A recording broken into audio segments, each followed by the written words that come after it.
a graça e a paz do Senhor Jesus Cristo esteja com cada um de vocês. Para mim é uma honra que o Senhor me dá de poder estar aqui falando da sua palavra para vocês. Eu fico muito feliz e orem por mim, como diz o pastor Randy Skid, né? Vamos adotar aí essa frase para que todas as palestras possam ser realmente uma grande bênção. E que o Espírito esteja não só comigo, mas com vocês também, porque Ele é que nos faz entender a sua palavra, né? Meus queridos, hoje nós vamos estudar Mateus 24, a partir do verso 36. Vai ser um estudo em forma de meditação, mas o principal objetivo que eu quero alcançar hoje é fazer-nos pensar e meditar em que tipo de preparação nós temos tido hoje. O título da minha palestra é Ninguém sabe o dia e a hora. Tá? Eu refleti muito sobre esses textos e fiquei pensando quão importante eles são para a nossa vida hoje. Antes de nós começarmos, vamos fazer uma oração para que o Senhor nos ajude.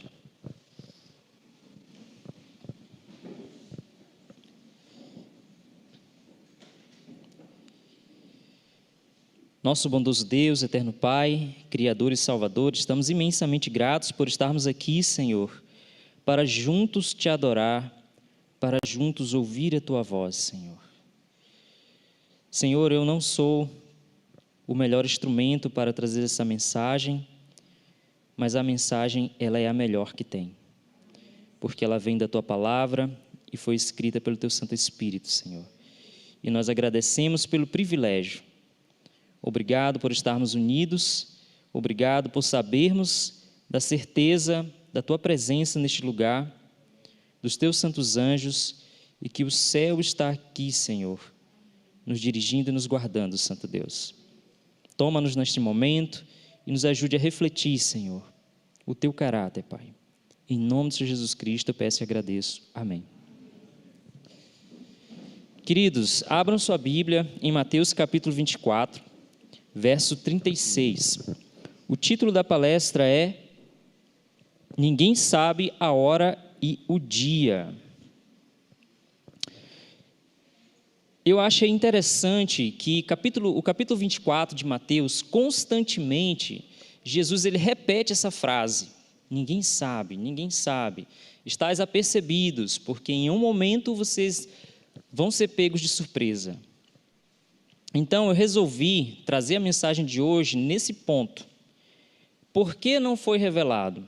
Em Mateus capítulo 24, verso 36 diz, mas daquele dia e hora nenhum homem sabe, ninguém sabe, nem os anjos do céu, mas unicamente o meu Pai. Por que que isso é importante, nós não sabermos o dia e nem a hora?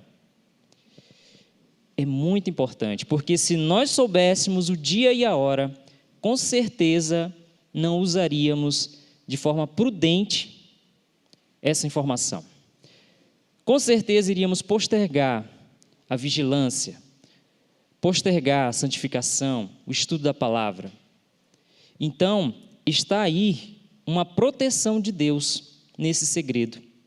A irmã White chega a dizer que é o segredo de Deus. Ninguém saber o dia e nem a hora. Por quê? Porque se nós soubéssemos, com certeza, irmãos, nós não iríamos nunca revelar o caráter de Deus. Nós iríamos viver em função de um dia. Mas Deus quer que nós vivamos todos os dias, um dia de cada vez, buscando revelar o caráter de Deus, buscando a santificação, buscando o estudo da palavra.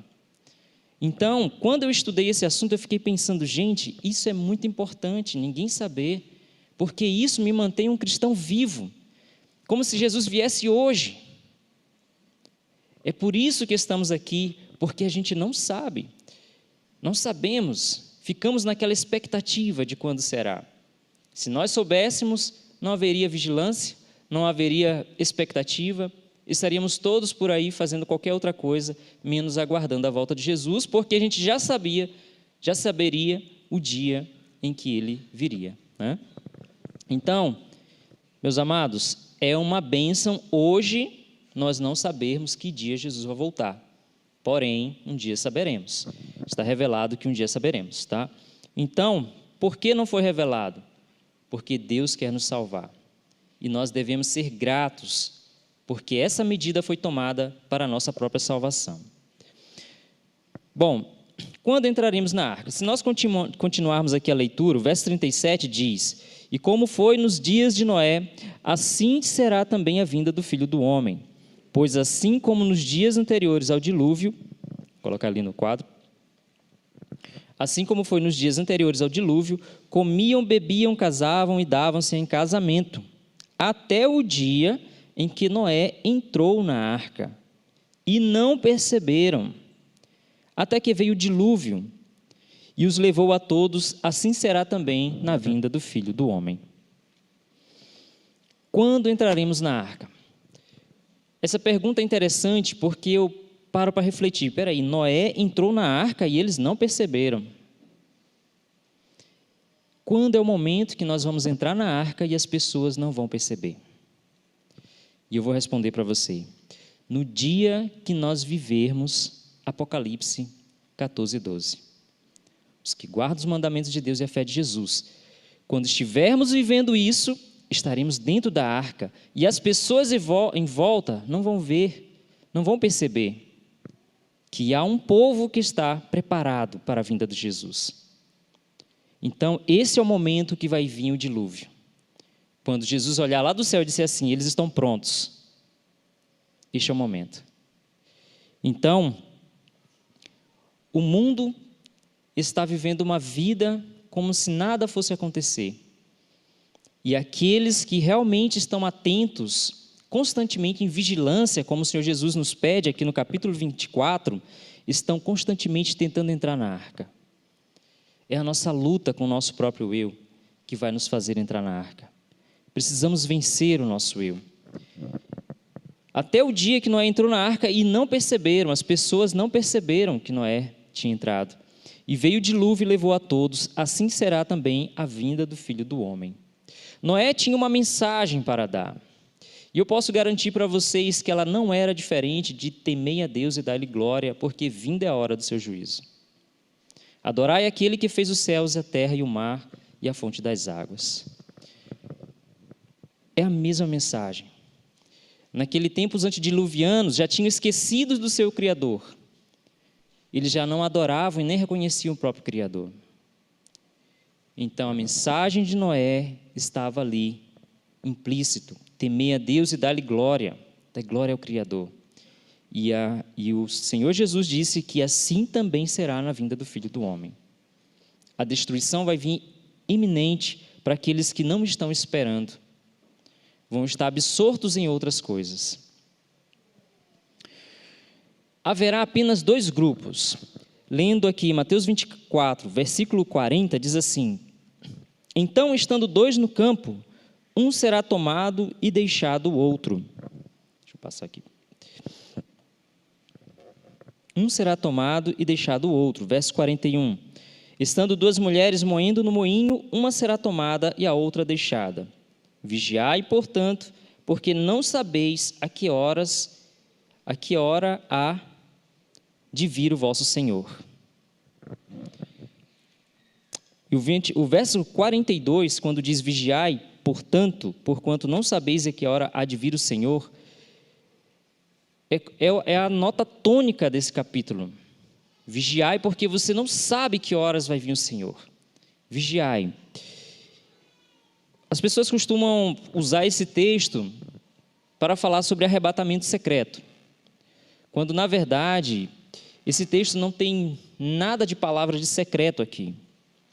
Que lá em Mateus 24, verso 31, eu até coloquei ali: porque assim como o relâmpago sai do oriente e se mostra até o ocidente, assim será também a vinda do Filho do Homem. Todo olho verá. Todo olho verá. Então não há nada de secreto. Então, o que esses versos querem dizer? Que haverão duas pessoas juntas e no momento do fechamento da porta da graça, uma estará salva e outra não, mas não vai se perceber. Você pode ver que haverá pessoas no campo, pessoas no trabalho, as coisas vão continuar naturalmente, igual como foi em Sodoma. Era um dia comum no dia da destruição de Sodoma.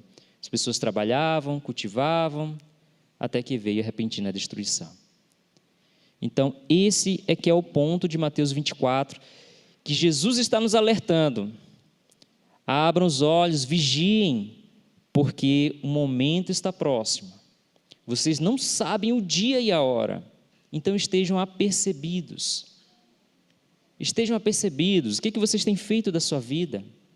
Abra os olhos, vigiem, porque pode ser que você esteja com uma pessoa ali e ela esteja salva e você não. Pode ser que aquela pessoa que está do seu lado, ela está recebendo grande luz e vivendo, e você não está percebendo nada do que está acontecendo.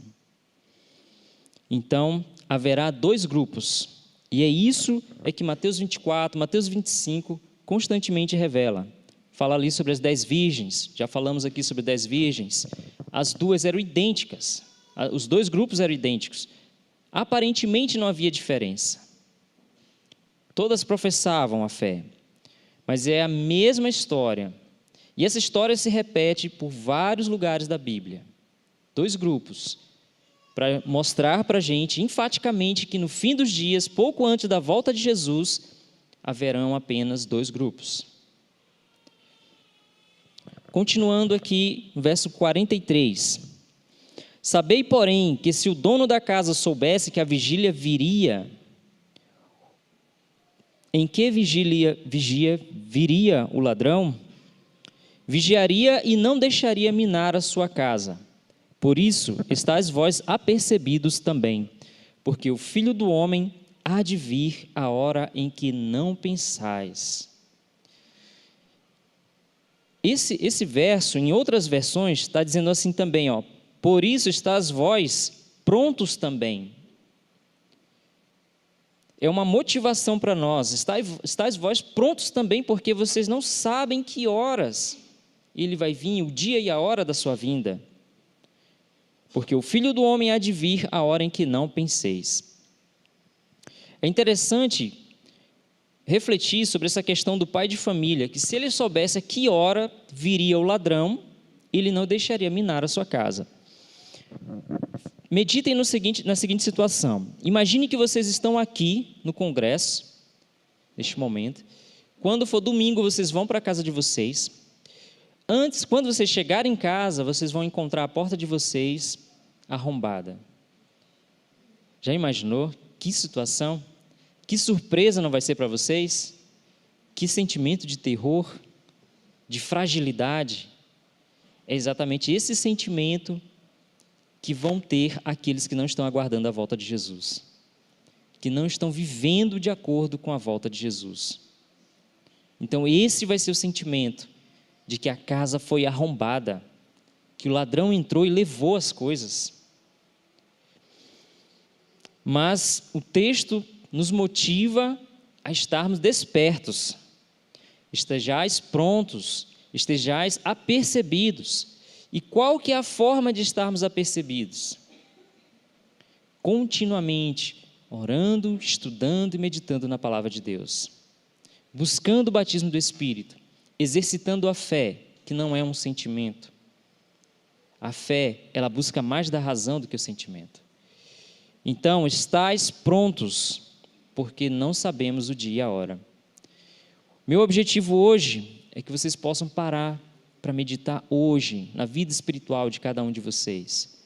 Quando terminar a palestra, vá lá fora, olhe para os céus e pense: Senhor, se o Senhor voltasse hoje, será que eu estou pronto? Será que eu seria surpreendido?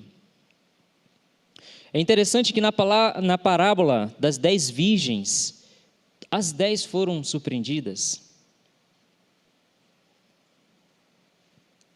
Então fica aquela questão, será que nós vamos ser surpreendidos também? É bem provável, porém, a parábola diz que 5 estavam prontas e 5 não estavam. No final do capítulo 24, a partir do verso 45, nós temos a parábola do servo bom e o servo mau. E ela é como se fosse um paralelo da parábola das 10 virgens. mas ela tem detalhes que eu vou trazer aqui para vocês interessantes. Que diz o seguinte, verso 45. Quem é, pois, o servo fiel e prudente que o seu senhor constituiu sobre a sua casa para dar o sustento a seu tempo? Bem-aventurado aquele servo que o seu senhor, quando vier, achar servindo assim. Em verdade vos digo que porá sobre todos os seus bens, que o porá sobre todos os seus bens. Muito bem. Jesus pergunta, quem é o servo fiel e prudente? Que vai estar dando sustento a seu tempo. Nós precisamos compreender que características tem esse servo. Como que nós podemos ser esse servo?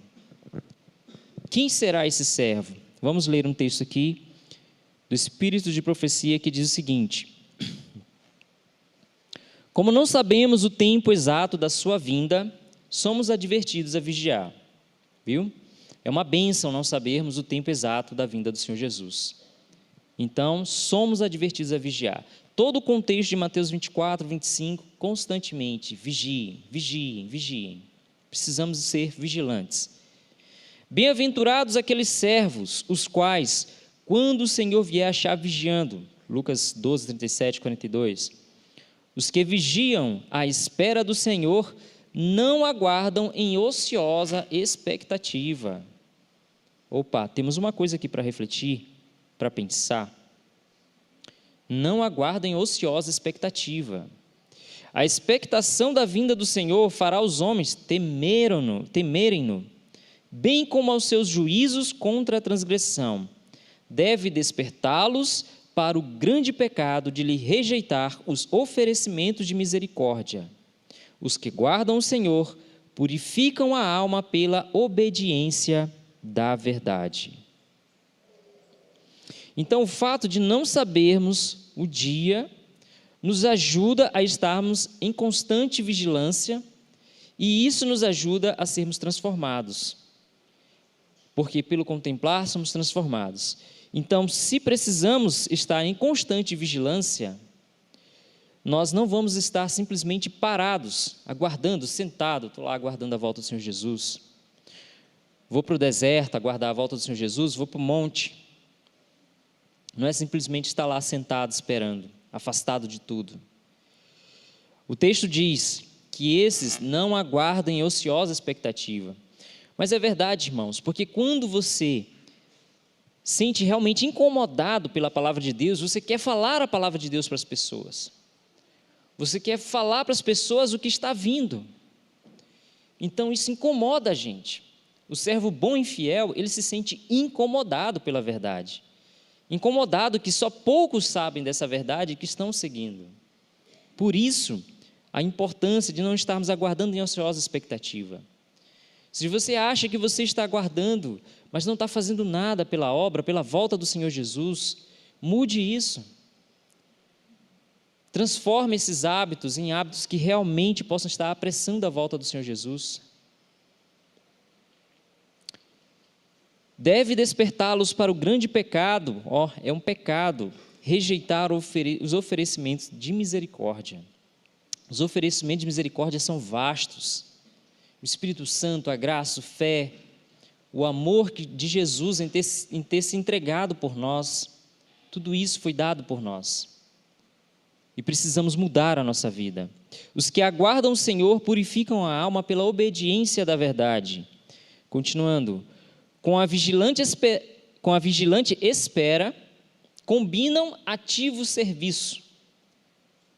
Como sabem que o Senhor está às portas, seu zelo é avivado, para cooperar com as forças divinas para a salvação das almas.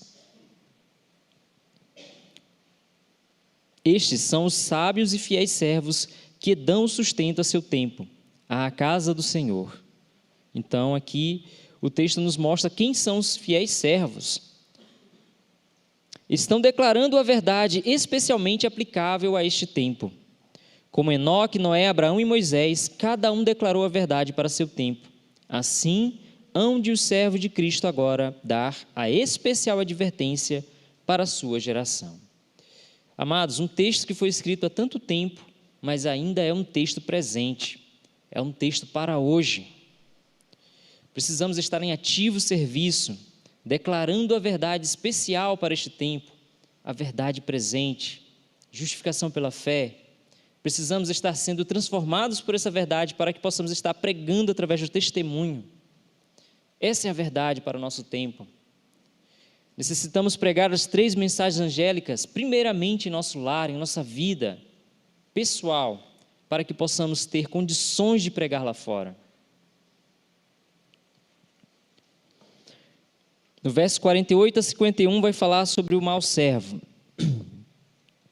Mas aquele mau servo disser em seu coração: o meu senhor tarde virá, e começar a espancar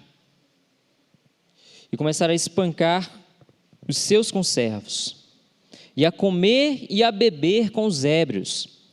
Virá o senhor daquele servo num dia em que o não espera, e a hora que ele não sabe, e separá-lo-á, e destinará a sua parte com os hipócritas, e ali haverá pranto e ranger de dentes. Então vocês podem ver que há detalhes falando sobre o mau servo que não está nas virgens loucas ou imprudentes.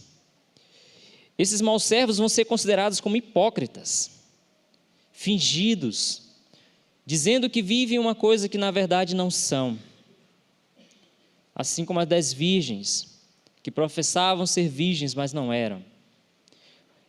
Elas acreditavam em Cristo, acreditavam no amor, mas não tinham forças para viver o que realmente precisavam. Vamos abrir em 1 Tessalonicenses, capítulo 5, verso 1, para nós compreendermos um pouco mais sobre esse texto. 1 Tessalonicenses, capítulo 5, verso 1.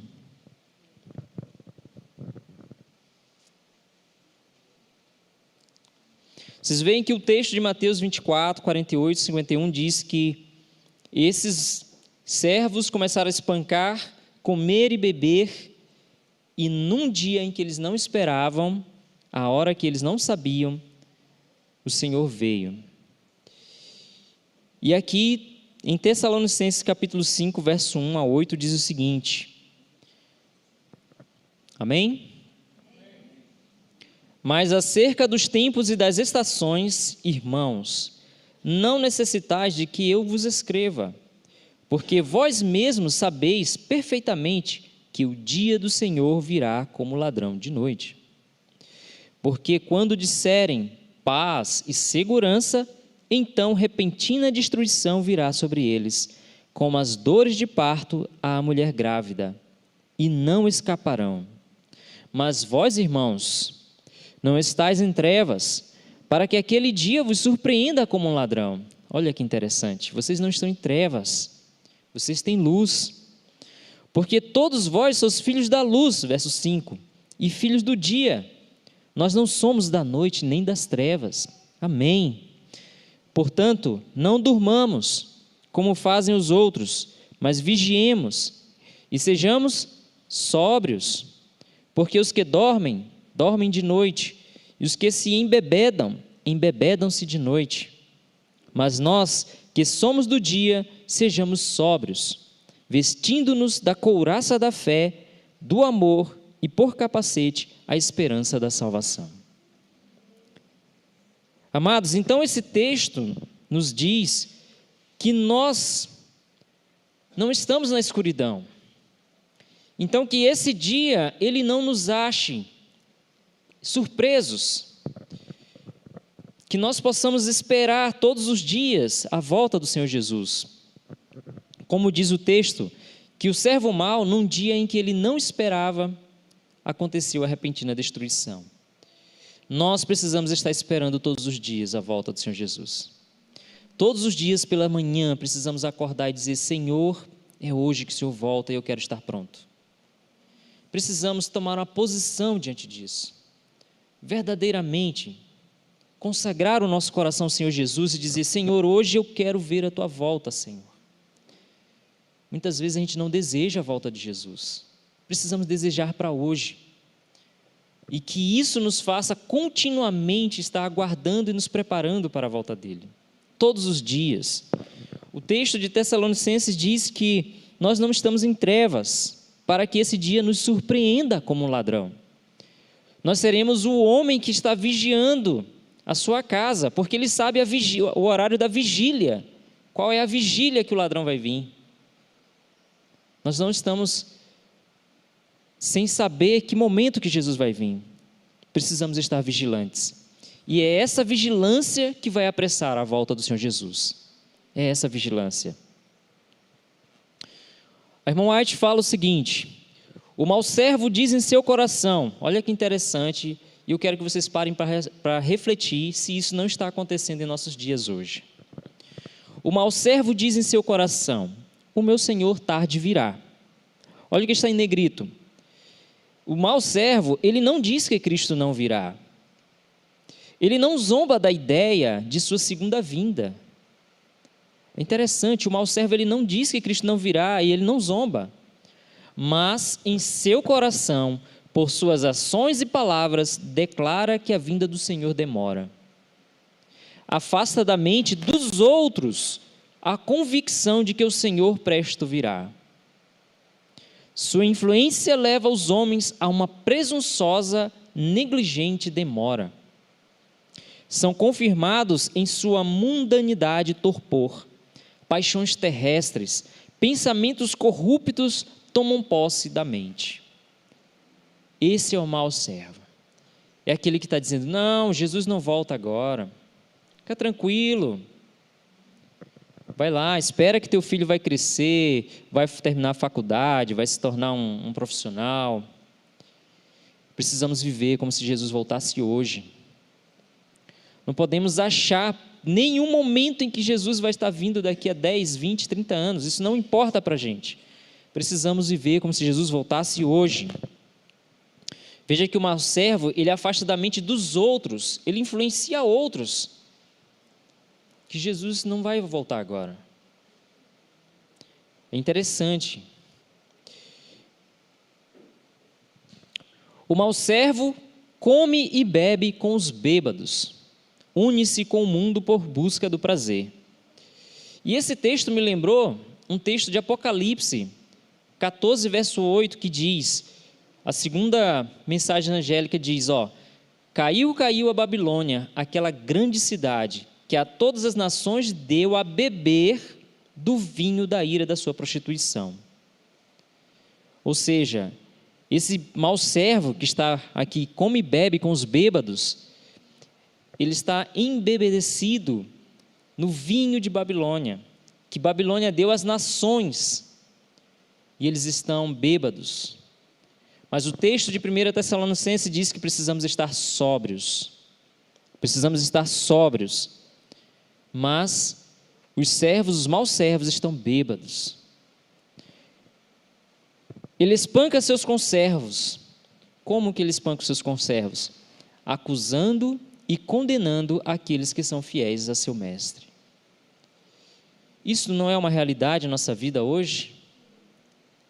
Nós podemos ver em todas as igrejas. Aqueles que são fiéis estão sendo perseguidos, estão sendo condenados, acusados, expulsos, porque eles são fiéis a seu mestre, porque eles têm uma mensagem para dar e eles não estão aceitando. O mau servo mistura-se com o mundo. Gente, a mensagem do mau servo é a seguinte: ele quer trazer mais pessoas, então ele se iguala ao mundo. O texto diz: mistura-se com o mundo sendo semelhantes, crescendo ambos na transgressão. Ele traz pessoas do mundo não para serem transformadas, mas para serem semelhantes. A própria igreja se torna semelhante com o mundo. E ambos estão crescendo para a transgressão. É uma assimilação terrível. É colhido no laço juntamente com o mundo. Isso é terrível, irmãos. Virá o Senhor daquele servo a hora que ele não sabe e separá-lo-á e destinará a sua parte com os hipócritas. Imagine, irmãos, quando todos estão ali, bebendo, festejando, fazendo suas programações dentro da igreja, mas fazendo programações de uma forma que não está agradando a Deus, de uma forma que está se assemelhando ao mundo, é nesse momento que virá uma repentina destruição. Esse mau servo está dizendo: Jesus não volta agora, vamos beber e se divertir. É isso que o mau servo está dizendo. Assim é com a igreja que vive justamente antes da segunda vinda de Cristo. Todos têm conhecimento das Escrituras. Todos ouviram a mensagem da proximidade da volta de Cristo e confiantemente o esperam. Como na parábola, porém, assim é agora. Há um tempo de espera. A fé é provada. Muitos não estarão preparados. Não têm óleo em seus vasos, nem em suas lâmpadas. Estão destituídos do Espírito Santo. Nós estamos vivendo neste momento de prova. O juízo já começou. E Deus espera que a gente possa revelar o seu caráter, para que nós possamos alcançar mais pessoas para esse reino. Estamos vivendo em um momento de fé e de prova. A cada dia mais nós estamos vivendo uma sacudidura. E a Bíblia é enfática, a palavra de Deus, Espírito de profecia diz que esses maus servos, eles não têm óleo em seus vasos, nem em suas lâmpadas, estão destituídos do Espírito. Irmãos, uma pessoa pode até estar trabalhando para Deus, dando vários estudos bíblicos, mas pode estar sem o Espírito. E o que acontece se não tivermos o Espírito? Sem o Espírito de Deus, de nada vale o conhecimento da palavra. Amados, você pode ter um PhD, você pode ser um PhD na palavra de Deus, mas sem o Espírito, o próprio texto diz, nada vale. A teoria da verdade, não acompanhada do Espírito Santo, não pode vivificar a mente, nem santificar o coração. Pode estar se familiarizado com os mandamentos e promessas da Bíblia, mas se o Espírito de Deus não introduzir a verdade no íntimo, o caráter não será transformado. Sem a iluminação do Espírito, os homens não estarão aptos para distinguir a verdade do erro e serão presa das tentações sutis de Satanás. Mas, Senhor, eu estudei a palavra de Deus, eu me formei em teologia, eu estudo todos os dias, eu estou familiarizado com as promessas, eu recito todas as promessas. Sem o Espírito de nada vale. Eu dou vários estudos bíblicos, expulsei demônios, mas o Senhor vai dizer o quê? Apartai-vos de mim, não vos conheço. Porque é o Espírito que implanta a natureza divina em nós. E sem Ele não somos conhecidos de Deus. Sem o Espírito, de nada vale o conhecimento da palavra. Isso aqui são apenas letras sem o Espírito. Textos. Mas é o Espírito que dá vida para essa palavra. E sem Espírito não temos condições, nem de viver. O texto até diz que os homens não estarão aptos para distinguir a verdade do erro. Você pode pegar um homem que cita a Bíblia de ponta a ponta, mas sem o Espírito ele não vai distinguir a verdade do erro. A importância de nós buscarmos o batismo do Espírito Santo todos os dias. Pela atuação do Espírito, a palavra de Deus é uma luz quando se torna um poder transformador na vida de quem a recebe.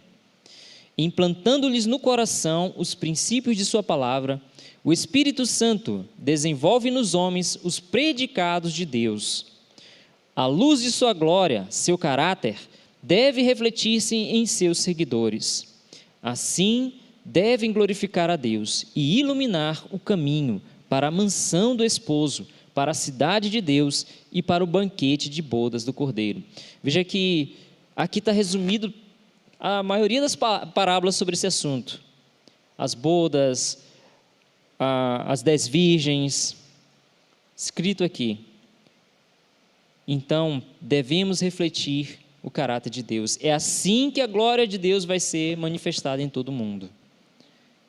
E só poderemos fazer isso mediante a atuação do Espírito Santo. Então, irmãos, muitas vezes a gente assiste tantas palestras, temos uma biblioteca vasta de livros, mas nós precisamos do óleo. E sem ele não temos como ser luz. Os últimos raios da luz misericordiosa, a última mensagem de graça a ser dada ao mundo, é uma revelação do caráter do amor divino. Os filhos de Deus devem manifestar sua glória, a glória de Deus, revelarão em sua vida e caráter o que a graça de Deus por eles tem feito. A luz do sol da justiça deve irradiar em boas obras, em palavras de verdade e atos de santidade. Então precisamos revelar esse caráter do amor divino. É um caráter que se preocupa com o meu próximo, que está sempre buscando aliviar os fardos, que está sempre levando uma palavra amiga, que está sempre buscando ser uma luz neste mundo de trevas, ser um sal para esta terra. Aqui fala que a luz do sol da justiça deve irradiar em boas obras, em palavras de verdade e atos de santidade. No mau servo, não sei se vocês lembram o texto, alguns textos atrás, fala que ele revela que ele é um mau servo através das suas palavras e atos, como bebendo e falando que Jesus não volta agora, né? Mas o bom servo ele revela em suas boas obras. Vamos entender um pouco mais. O serviço prático será muito mais eficiente do que meramente pregar sermões. Devemos alimentar o faminto, vestir o nu e asilar o desabrigado. E somos chamados para fazer mais do que isto. As necessidades da alma, só o amor de Cristo pode satisfazer. Se Cristo em nós habitar, nosso coração estará cheio de simpatia divina.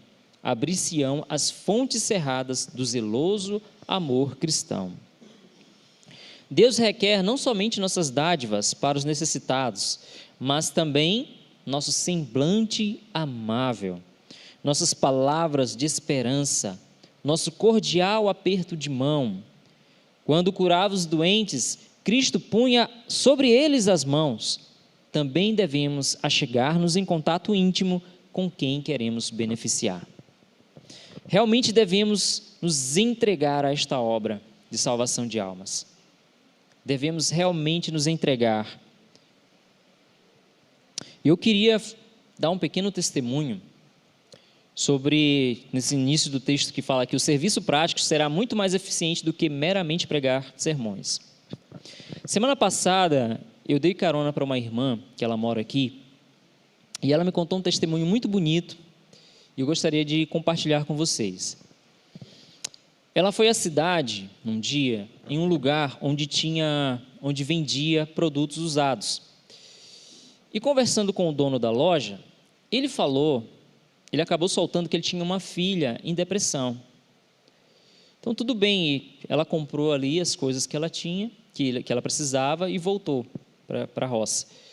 2 ou 3 semanas depois, quando ela volta lá, ela leva um livro para ele, para a filha dele, um livro sobre depressão, que é a Solução de Deus. Aquilo tocou tão profundamente o homem, ele ficou pensando assim: poxa, você se lembrou de mim? Você lembrou que eu tenho uma filha com esse problema? E ela falou: sim, eu lembrei, eu orei, estou orando pela sua filha. Aquilo tocou tão profundamente aquele homem, aquele ato tão simples, que ele no mesmo dia convidou ela para ir na casa dele, para conhecer a filha. E ela foi. Chegando lá, ela conheceu a família, eles oraram. E a filha, já uma mulher já de seus 30 anos, falou: olha, já vários evangélicos veio aqui, mas você é diferente. E aí a esposa desse homem falou para ele: olha, nós somos da Igreja Mundial, você não quer ir um dia na nossa igreja? E a irmã ficou meio apreensiva, mas falou: eu vou. Ela: você vai mesmo? Eu vou. E ela foi.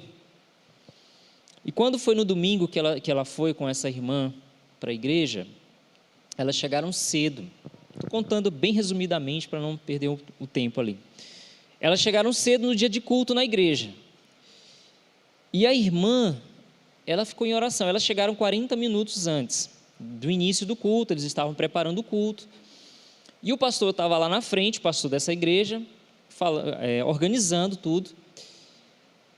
E ele olhou para lá, para onde estava o pessoal sentado, e ele falou: gostaria de falar com aquela irmã ali. Aí todo mundo ficou assim. Aí uma outra pessoa pensou que era com ela, ele falou: não, com aquela lá. Aí outra falou: é comigo? Ele falou: não, é com aquela lá. Apontou diretamente para a nossa irmã. E a irmã ficou assim: comigo, pastor? Ela falou: sim, com você, venha cá. Ela subiu, foi lá no púlpito, e enquanto eles estavam arrumando o culto, eles dois ficaram sentados lá conversando. E o pastor começou a conversar com ela, e ela falando com o pastor: pastor, você gosta mesmo de estudar a Bíblia? Você ensina as pessoas da sua igreja a estudar a palavra de Deus? Ou você fica só no que você está falando? Aí o pastor ficou assim: olha, eu costumo falar, eu não costumo muito incentivar os membros a estudar a palavra de Deus, não. Aí ela falou para ele: você deveria incentivar. E aí eles continuaram conversando e entrou na questão do arrebatamento secreto. E ele perguntou para ela: o que a irmã fala sobre o arrebatamento secreto? E ela disse para ele assim: pastor, se o senhor crê na Bíblia, o senhor vai pregar a partir de hoje que todo olho verá, que todas as pessoas vão ver Cristo voltar, não haverá arrebatamento secreto. Isso não é bíblico. E o pastor ficou pensativo, e ela perguntou para ele: e o dia de guarda? Qual é o dia que o senhor tem ensinado? E o pastor ficou assim, falou para ela: olha, o que está escrito na Bíblia é o sábado. E ela disse para ele: pastor, então a partir de hoje pregue que é o sábado. E nisso começou o culto, e eles resolveram sair ali, e ela voltou para o seu lugar. Começou aquele culto barulhento, pessoas levantando a mão e tudo mais, e ela orando constantemente, né, pedindo para o Senhor para que aquilo acabasse logo. Quando de repente o pastor pediu para parar a música, ficou aquele silêncio, e aí ele pegou o microfone e falou assim: aquela mulher ali, citou o nome dela, ela me ensinou hoje que quando Jesus voltar não haverá arrebatamento secreto, todo olho verá, e o dia correto de guarda é o sábado e não o domingo. E outra coisa, não fiquem só no que eu estou falando, estudem a palavra de Deus por vocês mesmos. Ela ficou pasma, porque ele apontava para ela. E aí ele desceu e a música não continuou mais, com aquele silêncio. E depois ele foi aonde ela, e ela falou para ele: pastor, eu tenho uns livros para entregar, você entrega para a sua igreja? Ele falou: eu entrego sim. Então depois ela vai levar grande conflito para elas, para todos lá da igreja. Irmãos, que testemunho maravilhoso. Por um simples entregar um livro para uma pessoa, por simplesmente se preocupar com a vida de uma alma. Foi por ela ter se lembrado que o homem tinha uma filha doente. Aquilo tocou tanto aquele homem que levou a esse praticamente evangelismo. Então, meus irmãos, nós podemos fazer isso. Nós precisamos parar de se preocupar somente com as minhas contas, somente com os meus problemas. Vamos olhar para o lado, vamos olhar para o próximo, para todas as pessoas onde formos, vamos ver os detalhes, as lágrimas que não estão caindo, e vamos espalhar luz. Quantos testemunhos destes não poderíamos estar contando, se nós parássemos de constantemente estar só pensando no nosso próprio eu? É isso que nós precisamos buscar. Ninguém pode dar aquilo que não possui. Na obra de Deus, a humanidade nada pode gerar, nada pode originar. Ninguém pode, por seus próprios esforços, tornar-se para Deus um portador de luz. vertido pelos mensageiros celestes nos tubos de ouro, para ser conduzido aos áureos vasos, as lâmpadas do santuário, o dourado óleo produzia luz contínua, clara e brilhante. Se todos os dias tivermos o batismo do Espírito Santo, nós seremos uma luz para este mundo. O amor de Deus continuamente transmitido ao homem é que o habilita a comunicar luz. O áureo óleo do amor corre livremente no coração de todos os que pela fé estão unidos a Deus, para resplandecer novamente em boas obras, em serviço real e sincero para Ele. Amados, precisamos ter tempo com nosso Pai, ter tempo com Deus. Muitas vezes passamos tanto tempo no celular, lendo livros, assistindo coisas, vídeos. Precisamos ter tempo com Ele. Só Ele pode nos transformar. Que possamos sentir que é um privilégio parar nossas atividades para estar em oração. Que nós possamos sentir isso.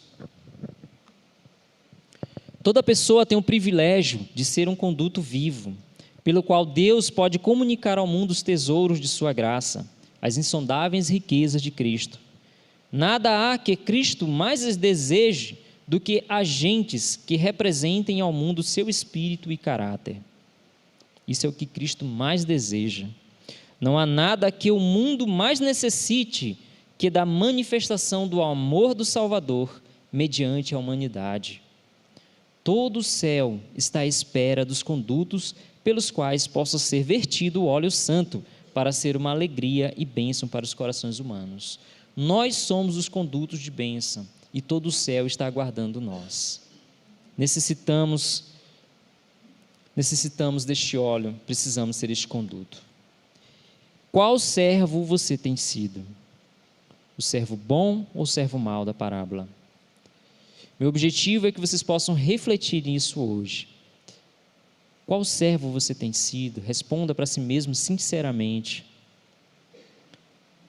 Tenha o desejo de constantemente estar buscando o Espírito Santo, exercitando a fé, falando de Deus para as pessoas, ou agindo, não precisa nem falar, só a forma como essa irmã agiu já produziu uma grande confusão no mundo de Satanás. Então, às vezes, Deus está esperando nós agirmos simples, de forma simples, e Ele vai conduzir o resto. Qual servo você tem sido? Meus irmãos, então a mensagem era essa. Por não sabermos o dia e a volta do Senhor Jesus, precisamos estar prontos a cada dia. Todos os dias, vamos tomar a posição: Senhor, eu quero estar pronto hoje. Não caia naquela história da escada da fé, que primeiro um degrau, depois o degrau. Suba a escada hoje. Suba a escada hoje na escada da fé. Procure vencer o que precisa ser vencido hoje, com Cristo.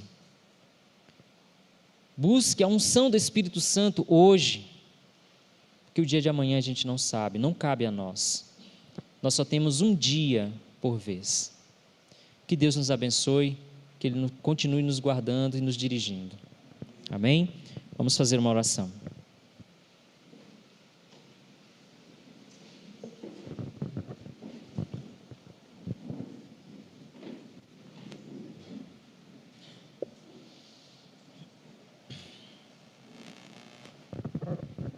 Amado Pai que estás nos céus, nós agradecemos, Senhor, pelas tuas bênçãos em nosso lar, em nossa vida. Mas eu quero pedir, Senhor, em nome de todos que estão aqui em oração, Senhor, que o Senhor elimine o eu, Senhor. Santo Deus, que possamos nos importar com o nosso próximo, Senhor. Que não venhamos a ser como o servo mau, Pai, que espanca o próximo, por não dar a luz para ele, Senhor. Mas que possamos ser bons servos, avançando com a Tua obra, Senhor, buscando a consagração, para que no dia da Tua vinda não venhamos a ser achados desapercebidos, Senhor, ou em falta, mas que o Senhor conduza a nossa vida. Senhor, o Senhor conhece as nossas necessidades, as nossas dificuldades, e o que precisamos melhorar, Senhor. Mas não olhamos para nós, olhamos para o Senhor Jesus. E rogamos que Ele transforme, Senhor, o nosso coração, que Ele mude a nossa forma de pensar, que Ele nos ajude a revelar o caráter do Senhor aqui nessa terra. Obrigado, porque o Senhor trouxe cada um de nós para estarmos unidos aqui neste propósito.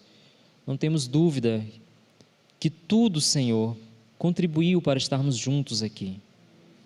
E nós rogamos, Santo Deus, por favor, transforma-nos, arranca este coração de pedra, Senhor, nos dê um coração de carne. Nos ajude, Senhor, a ver a lágrima que não está caída, Senhor. O mundo sofre, Senhor, porque não te tem no coração. E nós estamos aqui, Senhor, prontos para ser usados. Por favor, Senhor, nos use. Usa-nos nesta obra, Pai. Pai, nosso desejo é que o pecado seja acabado, Senhor, que ele seja exterminado. Por isso rogamos, Santo Deus, nos use. Coloque dentro de nós, Senhor, o desejo de estarmos trabalhando na Tua obra, dispostos a enfrentar frio, fome, calor, que possamos alcançar aquele nível de fé capaz de suportar a demora, o cansaço, a fome. Deus, rogo, Santo Deus, por este mundo que está em trevas. Quantas crianças não sofrem, quantos seres humanos não têm morrido, Senhor, sem esperança. Ó Santo Deus, tenha misericórdia de nós. Tenha misericórdia e nos ajude, Pai. Derrame seu Santo Espírito, Senhor, para que o nosso coração se converta de verdade e possamos ser um testemunho vivo onde quer que nós formos, Senhor. Abençoe a cada congressista, visitante, a cada um dos que estão aqui, Pai. Nosso desejo, Pai, é estar juntos de Ti. Cresça em nosso coração, Senhor, o privilégio, o prazer de estarmos em oração, de estarmos em meditação na Tua Palavra. Por favor. Muito obrigado, Senhor, pela honra que o Senhor nos dá de ouvirmos a Tua Palavra. Dá-nos um bom restante de tarde, em nome do Senhor Jesus Cristo. Amém. Meus queridos, muito obrigado por me ouvir. Que Deus abençoe a vida de cada um de vocês. Continue em oração pelas mensagens, não só por nós, mas por aqueles que estão nos assistindo online. Que Deus abençoe a vida de cada um de vocês. Amém.